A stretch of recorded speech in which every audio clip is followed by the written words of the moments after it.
Hi there, YouTube. This is Jessica G. Quinto. I am the author of the debut novel Stand Up, Fight Back, which is a young adult murder mystery with supernatural elements.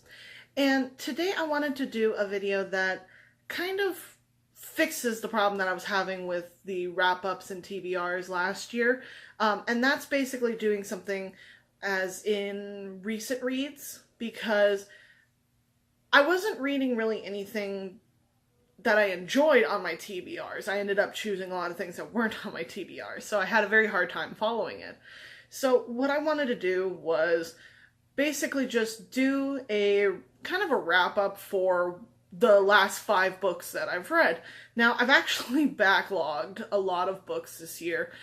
I'm basically going to be batch filming these as I go, because there's just so many of them that I read, and audiobooks at the library, if you want to get through stories quickly, listen to audiobooks. Go to the grocery store, clean your room, do laundry. It is the best way to read your books and actually enjoy them if you're having trouble reading through an actual book yourself. So I'm going to start off with the first 5 recent reads that I've had, and this is all from January. I literally read, I have no idea, I'll probably do, once I finish January, I'll tally up how many books I actually read for this month. The first book that I read this month for this year was Status Update by Annabeth Albert. Now, I'm going to preface this and say that these 5 books that I read in this first set were all by Annabeth Albert. I found so many of her books that I love, and I'm super enjoying them. But back to Status Update. Status Update follows a guy named Adrian and another guy named Noah. Now, Adrian is, I believe, a game developer for a video game called Space Villager. And he is going to his sister's wedding. But the problem is that he's always been known for having long-distance relationships, and his family wanted him to have a date. So, he met up with a guy who he met online, and he thought, okay, he seems nice, and it started out nice. Until they got into a disagreement, and the guy kicked him out of his RV in the middle of Utah, in the middle of winter. So suffice it to say, him and his little Chihuahua dog Pixel were out in the cold with nothing. He had his phone, and that's about it. So, in walks Noah, who is a teacher at a very religious college, and he is there in the same trailer park that Adrian and the guy were in. And of course, he's got a dog as well. There's a theme in all of Annabeth Albert's books, is that there's a theme with both characters having something or wanting something that the other has. So it's kind of a fun thing to see what that theme is. This one was the love that they have for their dogs. And Noah offers to have Adrian stay with him until he could find a way to get to Colorado, where his sister is getting married. But then realizes that because it's getting close to Thanksgiving, and when the wedding is, he might as well just take him up there himself. Which then, romance ensues. Because all of Annabeth Albert's books are all male-on-male romances. They all have very steamy sections. So I preface all of these that I'm listing off as being very mature content. Now, the reason that I really liked this book is that while they were dealing with the fact that Noah is not only from a religious family himself, so he's dealing with a lot of internal homophobia, but Adrian is super out. That's just how he is. And I felt really bad for him, because you find out that the guy that his sister is marrying was Adrian's ex-boyfriend from high school. It's like, I know that there's no love lost between them and they're still good friends, but still, that's kind of a crappy thing to happen. But they were just so cute together, because Noah was so deep in the closet at this point, and I just felt so bad for him. So I was very happy to read this book. And I ended up giving it 5 out of 5 stars. I found that even if I have some issues with the book, I will still give it a 5, as long as they're not really glaring issues that nearly make me put down the book. But again, Status Update was really, really good, and it is the first of a series called the Hashtag Gamers, so it's spelled Gaymers. It is a 3-book little mini series prior to her larger one, which is the Out of Uniform book series, which I didn't realize that going into the first one of the Out of Uniform series until I started reading it, and I found out. I'm like, oh, well, once again, I pull the, I have no idea what I'm doing. I don't realize there's spin-off. So I literally did the same thing. But anyway, on to the second one that I read this month, which this one is called Beta Test. Now this one comes right after Status Update, and this one is with the same company as the one that does Space Villager, because all these have to do with people who work for Space Villager or have friends who work at Space Villager, so they're very connected. And this one deals with a guy named Ravi, who is now a lead art designer for it, so he actually does the characters, and Tristan, who's working in the office. I don't really remember what his actual job title was, but they both got hired on the same day. They were both at the same interview, but for different positions. And instantly it created a bit of a rivalry between the two of them. Honestly, just in my own opinion, the rivalry wasn't really built up that well. It was more built up as just office politics kind of thing, and just some minor squabbling. And the one thing that I will say that I felt just amused by is the fact that Tristan is from not a religious family, but a very socially conscious one. And his mother is a political figure who runs on the conservative side, and they know that their son's gay, but they keep telling him that it's like, you need to keep your discretions to a minimum so that you don't bring undue attention onto our family. And I was frustrated by that, but it left Tristan with sort of a stunted outreach when it came to his own sexuality, while Ravi is very much out there. If you were to look at his desk, according to him, you would see rainbows, you'd see just fun things everywhere that had to do with being gay. And a lot of the time Tristan wouldn't know how exactly to handle that, because it's like, he's never had that kind of openness, so he kind of flipped out a couple of times. Well, apparently Ravi took this more in the bad light, because in front of the office gossip, he literally accused Tristan of being homophobic. And Tristan outed himself by saying, it's like, I'm not homophobic, I'm gay myself. And it's like, what did I just do? What did I just frickin' do in front of the office gossip? So it was amusing to listen to, but I felt very bad for Tristan, and of course Ravi felt really bad about outing him with this, but they did end up making up during a road trip, which is kind of funny because the road trip seemed to be a thing in this 3-part series, is that there's a road trip that kind of forces them to be in close proximity. And they ended up kind of growing very attached to each other, so much so that they ended up starting to kind of date, And the one thing that I really loved about this one is that Ravi is Indian, and a lot of his family's from India, and his family has some very traditional values. So while some of them accept Ravi's preference, a lot of them don't, especially his daddy. And if you're not aware, it's like his grandmother. And a lot of the time, his daddy and his mother are constantly trying to set him up with women, and he's like, no. So he just avoids family, like, altogether. But he can't do that because he's got his sister's wedding, which it's like, okay, sister's wedding, second time around. But it was so good to see all of the representation when it came to the Indian culture. Now, I'm not Indian, so I can only go off of what I saw from it, but if any of my viewers out there have come from an Indian background or have someone who is friends with them, let me know down in the comments section below how, if you've read this book or if you want to, what you feel like about how you feel about the representation in it. So I would love to know. And I gave this one also a 5 out of 5 stars because, again, I loved it. I was somewhat frustrated by Tristan's family, but more so of the fact that the mom wanted Tristan to stand up with her in front of cameras wearing the family first pin, which, according to Tristan, because I didn't even know this, it comes from an organization that basically says that marriage is only between a man and a woman. And it's like, you want me to stand up in front of them and say that I don't have the legal right to be married. And I just couldn't believe the gall.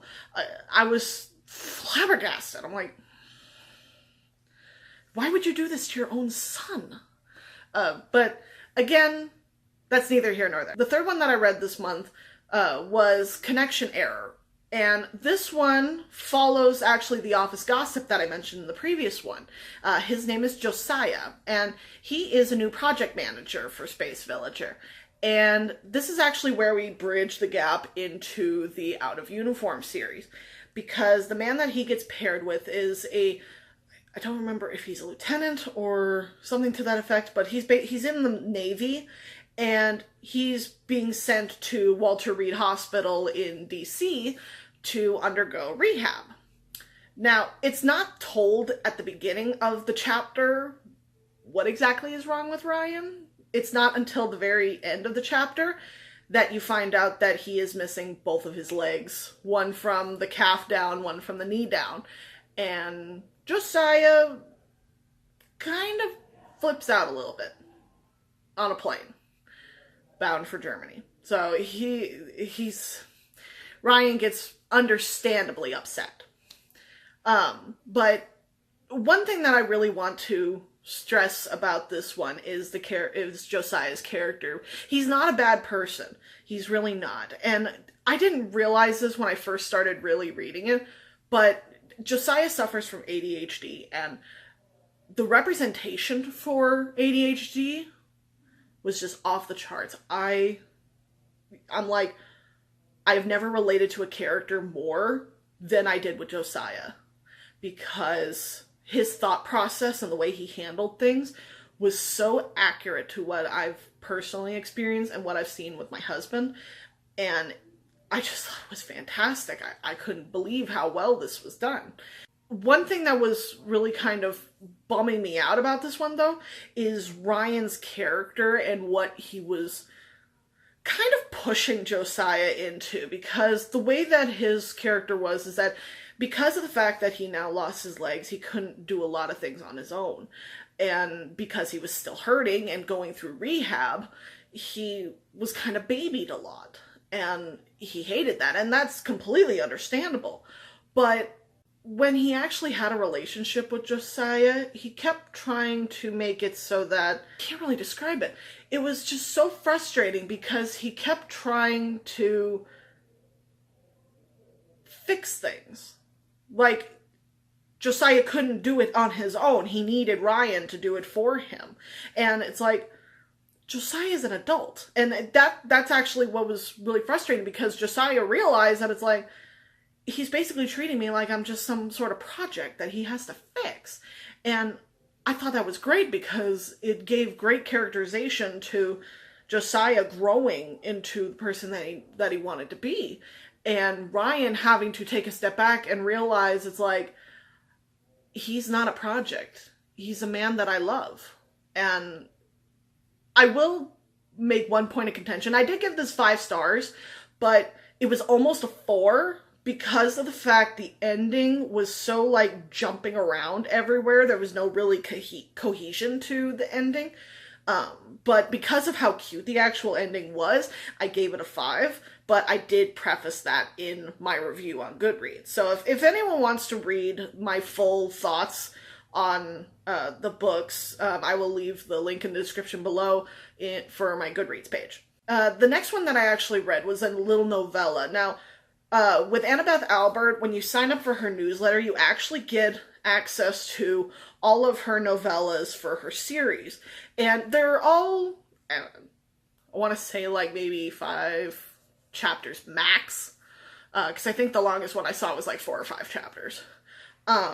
And Goodreads has them marked of where they actually fall in the timeline. A couple of them kind of happen in between a few of them, but for the most part, they usually happen after a certain book.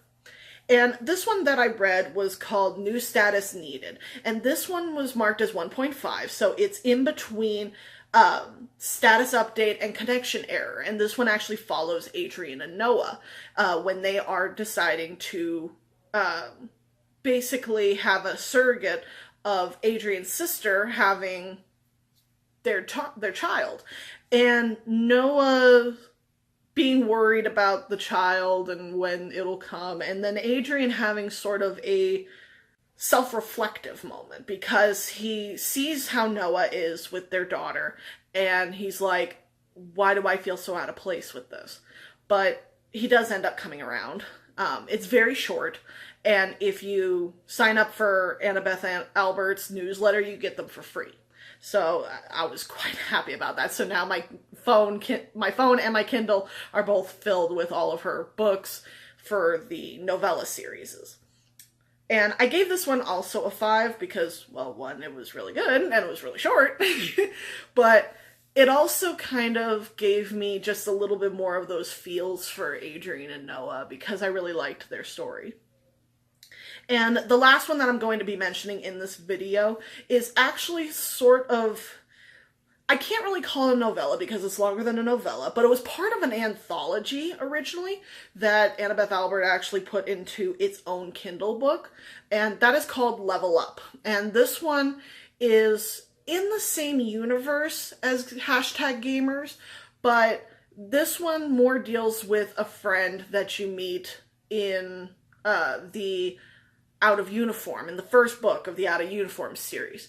This one deals with a guy named Landon, and he is best friends with a guy named Pike. And Pike gets his own story later on, so I'm not going to talk too much about him. But Landon is I think he's a physicist or some kind of scientist, super in his head. And he gets asked to do a nudie calendar for a charity.